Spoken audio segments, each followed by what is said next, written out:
ngobrol sedikit aja dari bursa transfer juga lagi rame nih. Karena kalau nggak MU nggak makan. Kalau yang transfer lain nggak begitu penting ya. Juve udah dapat siapa? Kayak Ventura, siapa lah? Nggak penting. Nah tapi MU sudah dapat Belanda Connection, udah dapat Rene Hake, dapat Nistelrooy di asisten manajer, dan sekarang Zirkzee yang sudah undergo medical dan juga sambil menunggu kesepakatan dari seorang De Ligt gitu. Gimana lo melihat transfer Belanda Connection ini? Ten Hag sudah banyak memasukkan nama-nama yang memang cukup akrab sama dia. Nah sekarang 2 nama lagi, walaupun mungkin Zirkzee belum pernah kerja bareng, tapi mungkin di Bayern Munchen dulu pernah ketemu waktu masih muda. Dan sekarang ada De Ligt yang pernah ditanganin juga di Ajax. Apakah ini akan menjadi sesmooth itu? Ya, rekrutan yang menarik sih menurut gue, karena momen terbaik De Ligt dalam karirnya pas lagi sama Ten Hag. Kalau gue bilang sejak dia pindah ke Juventus atau pindah ke Munchen nggak pernah nyentuh level yang sesuai ekspektasi dia lah. Seorang Mathis De Ligt, kapten di usia begitu muda, nggak pernah nyentuh level ekspektasi itu lagi. Dan juga Ten Hag juga mungkin terbuka banget ya untuk kerja bareng dia lagi, karena tahu persis kemampuan dari De Ligt ini seperti apa. Dan untuk Zirkzee sih menurut gue cukup mengkagetkan kalau jujur bagi gue United ngincer dia lagi. Dan juga dari soal faktor pemain, mungkin Ten Hag butuh opsi pengganti Martial ya, idola lu Mas. Ganti si Martial ini menurut gue upgrade banget. Iyalah, jauh atas kerjanya beda banget lah. Jauh. Dan kalau soal profil usia sih menarik banget 2 pemain. Dan menurut gue kalau soal pemain ini bakal gimana ya nanti tunggu dulu. Tapi kalau soal yang lebih menarik lagi, gimana caranya MU bisa ngedatengin 2 pemain ini nggak overpriced, secara profil usia juga masuk. Ini nggak MU banget. Cicil 3 tahun lagi. 3 tahun 42 juta ya? 42 juta. Itu mungkin imbas kebijakan. Tapi dia emang punya release clause kan? Kalau Zirkzee tapi nggak diaktifin. Jadi rilis kalau dia mau ngaktifin release clause itu dia harus bayar 40 di muka. Makanya dia nego 40 juta tapi dibayar dicicil 3 tahun. Dan itu smart banget buat standar United ini smart banget. Mungkin itu imbas dari kebijakan Ratcliffe yang baru ya, yang dia rubah sistem pembeliannya jadi nggak overprice kayak dulu lagi kan. Kayak idola lu Anthony itu kan. Anthony 100 juta. Tapi yang gua kaget nyata dia nggak cuma ngincar De Ligt kan, masih ada Leny Yoro juga katanya diincar juga, sampai Brighton pun juga katanya diincar juga. Kok cukup banyak yang diincar dari back tengahnya, kenapa butuh back tengah sebanyak itu? Oh iya, wajar kalau kita lihat bagaimana cara Ten Hag ingin bermain. Misalnya nggak ada Lisandro kemarin udah berantakan cara mereka build up-nya. Maguire gitu. Lindelof buang kali ya, jual ya. Karena emang ini kan rebuilding. Si Dan Ashworth juga bilang ini adalah langkah pertama ketika si Van Nistelrooy sama Hake datang ya. Dia bilang emang ini adalah langkah pertama di mana semua sektor berbenah untuk di bawah ownership ini, di bawah model yang baru. Kalau mereka mengincar Zirkzee itu nggak mengejutkan sebenarnya, karena mereka memang perlu gol. Musim lalu di Premier League hanya ada dua pemain yang nembus double digit, itu pun hanya 10 gol. Itu Bruno Fernandes dan si Rasmus Højlund. Højlund juga baru paruh kedua musim dia bisa berbicara. Dia kesulitan banget di paruh pertama, tapi dia perlu pencetak gol. Hanya 57 gol di Liga musim lalu, sementara Newcastle yang di atasnya bisa 85, Chelsea di atasnya 75. Tim yang dicela-cela karena siapa tuh penyerangnya Nico Jackson yang nggak bisa mencetak gol. Tapi si United sebenarnya punya struggle lebih banyak depan gawang. Kalau di lini belakang emang udah jadi masalah udah lama. Kita udah tahu bahwa mereka perlu regenerasi dari si Varane, dari si Maguire juga. Dan dengan ini dia datengin pemain-pemain pilihannya Ten Hag kan. Dulu pernah kita bilang juga bagaimana Ten Hag bisa bekerja sama dengan Ineos. Ini penting. Bagaimana cara Ten Hag kerja sama dengan Ineos ini akan penting, karena rekrutmen Ten Hag kelihatan bahwa dia emang nyari pemain yang dia udah nyaman, udah pernah kerja, udah pernah bareng. Sekarang Ineos ngikutin si Ten Hag maunya backroom staff-nya Belanda, walaupun emang upgrade ya dari Benny McCarthy jadi Ruud van Nistelrooy. Untuk ngelatih tendangan juga pasti beda rasanya. Manajer Go Ahead Eagles dia jadiin asisten manajer, turun tapi mau Rene Hake. Jadi emang itu pelatih kiper juga baru ya. Pelatih kiper baru ya. Baru juga dari Belanda juga. Jadi emang ini adalah sekarang semua keinginan Ten Hag dipenuhi. Jadi bebannya gue bilang akan lebih besar buat Ten Hag musim depan. Nah yang gue underlining adalah butuh gol. Nah sementara kalau kita ngomongin striker prolific striker mungkin harganya pasti mahal. Tapi kalau kita lihat Zirkzee sebenarnya juga bukan predator di kotak penalti atau predator yang bisa mencetak 20 gol lebih kan di satu musim di liga gitu ya. Dia kalau saya cuma 12 gol gitu. Beda tipis sama Rasmus Højlund. Apakah emang ini investasi jangka panjang atau memang bisa diharapkan beda ceritanya, emang mungkin musim depan mereka mengincar yang lebih tinggi lagi daripada peringkat 4? Menurut gue ini situasi yang jangka panjang ya, karena kan sebelum ini mulai juga si Ineos menyatakan dia nggak lagi nyari pemain itu sesuai yang si Ten Hag mau. Gue maunya ini bakal diincar, enggak, dia cuma mintanya kayak Posisi Tenak butuh katanya. posisi apa, Posisi, gue cariin. Dan Iya. juga kalau soal usia dia nggak mau lagi beli pemain di atas usia 24. Dan Iya. menurut gue itu udah sesuai profil.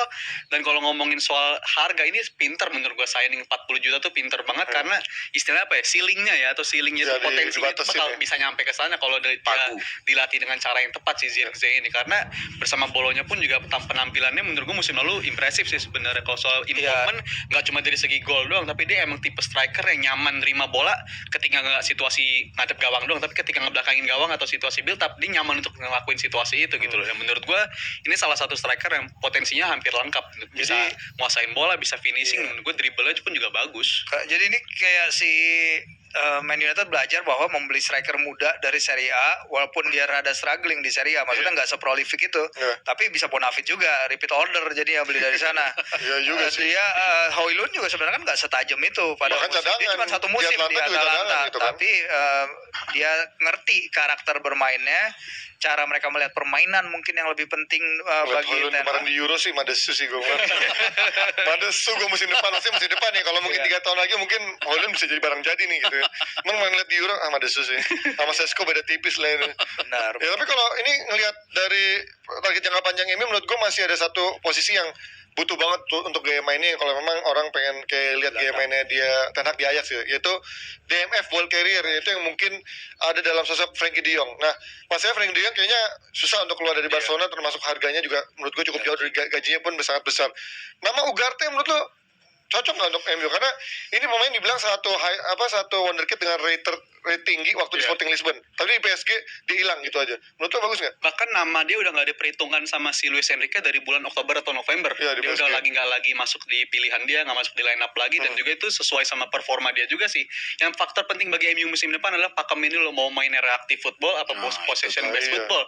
Karena Ugarte ini gue lihat kalau dia main sebagai possession football emang kurang banget kualitas Iya kan? dia dalam ngolah bola segala macam, passing gampang terlalu kebaca banget untuk seorang elite number 6, dia nggak bisa ngelakuin itu. Tapi kalau soal reaktif, justru Ugarte ini bisa. Dia Betul. sebagai tipe yang mutus serangan, breaker segala macam. Kalau soal inilah peremajaan dari seorang Casemiro harusnya bisa cocok kalau mau mainnya seperti reaktif tapi itu. Tapi ya bukan makin sesuai ekspektasi MU dong ya. makin jauh dari gaya main yang diinginkan Ten Hag, sama fans Ajax ya. gaya mainnya Ten Hag. Kalau si Ugarte ini, kalau emang tujuannya Ugarte dong, mainnya harus menyesuaikan reaktif football. Tapi jangan perlu ini juga, karena musim lalu pun MU bisa menang dari City, bisa menang dari tim-tim lain pun biasanya menangnya juga pakai metode yang reaktif seperti itu. Jadi harus diperhatiin soal gaya mainnya juga sih kalau menurut. Kalau gue satu Ji, yang gue lihat itu kan musim lalu ya setelah Onana masuk, Erik Ten Hag kan selalu memaksakan untuk build up serangan dari belakang.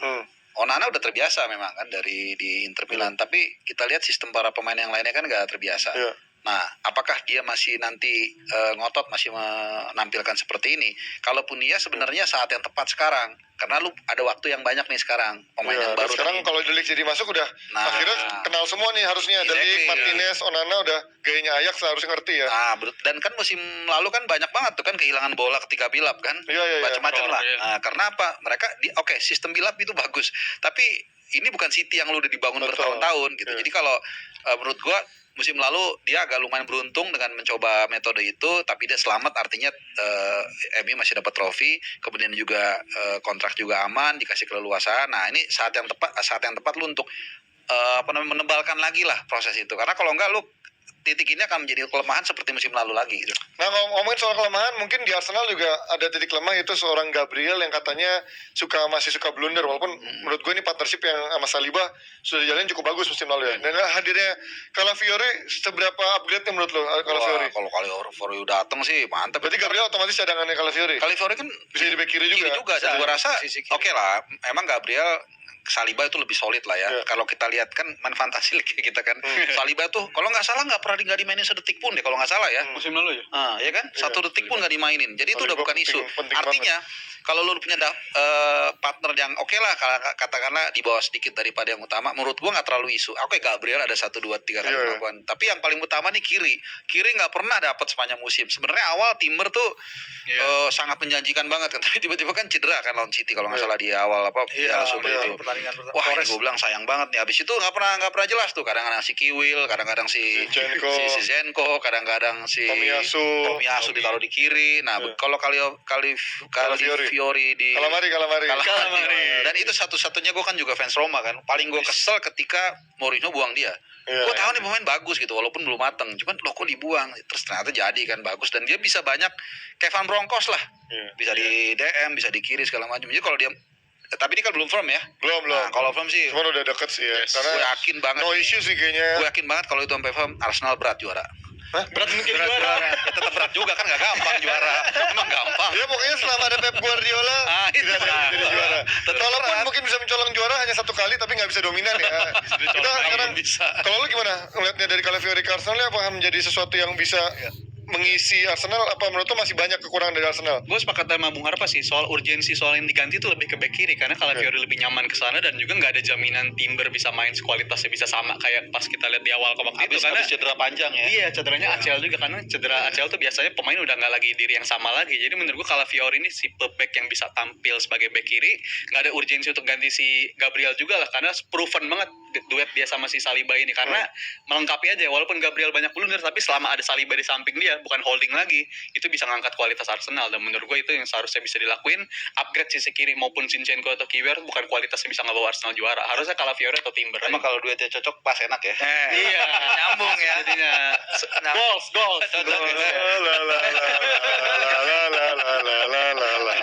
Bukan gue ya.